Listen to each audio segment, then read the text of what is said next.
Assalamualaikum warahmatullahi wabarakatuh. Perkenalkan, nama saya Akmal Hibban Aurora dengan NIM 530202100107. Saya dari program studi Ilmu Al-Quran dan Tafsir Fakultas Usuluddin Adab dan Humaniora.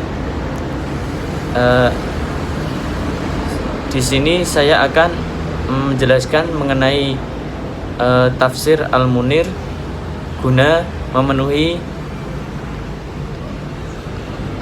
tugas ujian akhir semester. Tafsir Al-Munir ditulis setelah pengarangnya menyelesaikan penulisan 2 kitab fikih, yaitu Usul Fikih Al-Islami 2 jilid dan Al-Fiqh Al-Islam wa Adilatuhu 8 jilid dengan rentan waktu selama 16 tahun. Barulah kemudian beliau menulis kitab Tafsir Al-Munir yang pertama kalinya diterbitkan oleh Darul Fiqh Beirut, Lebanon dan Darul Fiqh Damaskus, Syria dengan berjumlah 16 jilid dan bertepatan pada tahun 1991 Masehi atau 1411 Hijriah. Sedangkan kitab terjemahannya telah diterjemahkan di berbagai negara, salah satunya di Turki, Malaysia, Indonesia, yang diterbitkan oleh Gema Insani Jakarta 2013 yang terdiri dari 15 jilid. Dibandingkan dengan kedua tafsir Al-Wajiz dan Al-Wasi, maka tafsir Al-Munir ini lebih lengkap pembahasannya, yakni mengkaji ayat-ayatnya secara komprehensif, lengkap dan mencakup berbagai aspek yang dibutuhkan oleh masyarakat atau pembaca. Dalam pembahasannya mencantumkan asbab al-nuzul, balaghah, i'rab, serta mencantumkan hukum-hukum yang terkandung di dalamnya.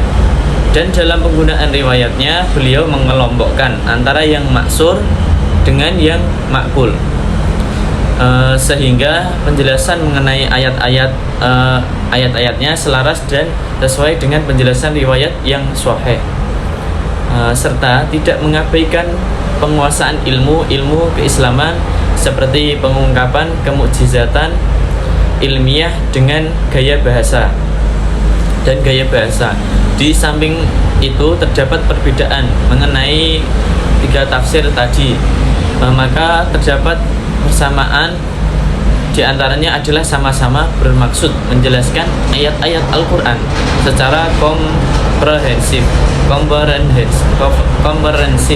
dengan menggunakan uslub yang sederhana dan menyampaikan yang berdasarkan pokok-pokok tema pembahasan. Metode penafsiran yang dipakai oleh tafsir ini adalah metode tahlili dan tematik, karena menafsirkan ayat Al-Quran dari surat Al-Fatihah sampai dengan surat An-Nas dan memberi tema pada setiap kajian ayat yang sesuai dengan kandungannya, seperti dalam menafsirkan surat Al-Baqarah ayat 1-5. Beliau ini memberi tema sifat-sifat orang mukmin dan balasan bagi orang yang bertakwa.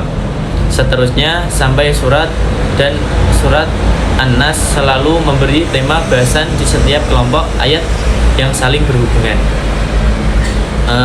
Untuk tafsir Al-Munir, dengan melihat kriteria yang ada, penulis dapat menyimpulkan bahwa tafsir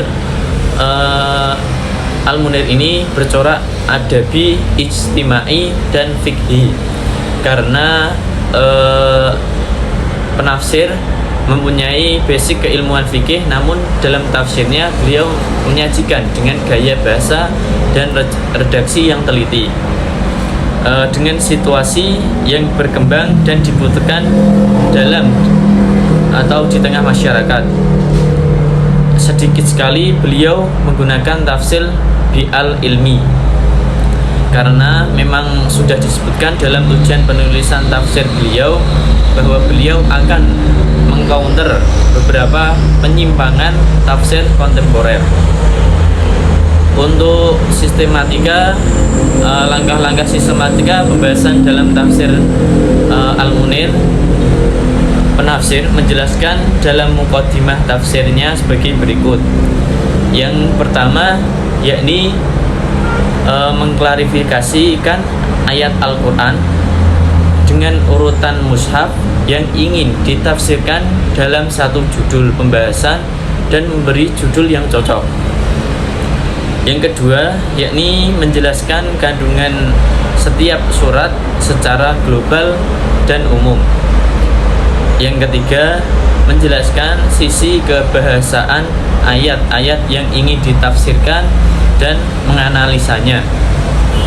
Yang keempat, menjelaskan sebab turun ayat jika ada sebab turunnya, dan menjelaskan kisah-kisah sahih yang berkaitan dengan ayat yang ingin ditafsirkan. Dan yang kelima yakni menjelaskan ayat-ayat yang ditafsirkan dengan rinci. Yang keenam, mengeluarkan hukum-hukum yang berkaitan dengan ayat yang sudah ditafsirkan. Yang ketujuh, membahas kesastraan atau i'rab ayat yang hendak ditafsirkan. Untuk kelebihan dan kekurangan tafsir Al-Munir ini, banyak sekali kelebihan tafsir Al-Munir ini. Selain memiliki pengantar tafsir yang bermanfaat bagi setiap pembaca, sebagai perbekalan ilmu untuk masuk dalam tafsir Al-Quran. Pengantar atau penafsir itu berisikan seputar ilmu-ilmu Al-Quran, dari mulai pengertian, sebab turun, kodifikasi, makiyah, madaniyah, rasm mushaf, qiraat, ijaz, sampai terjemahan Al-Quran.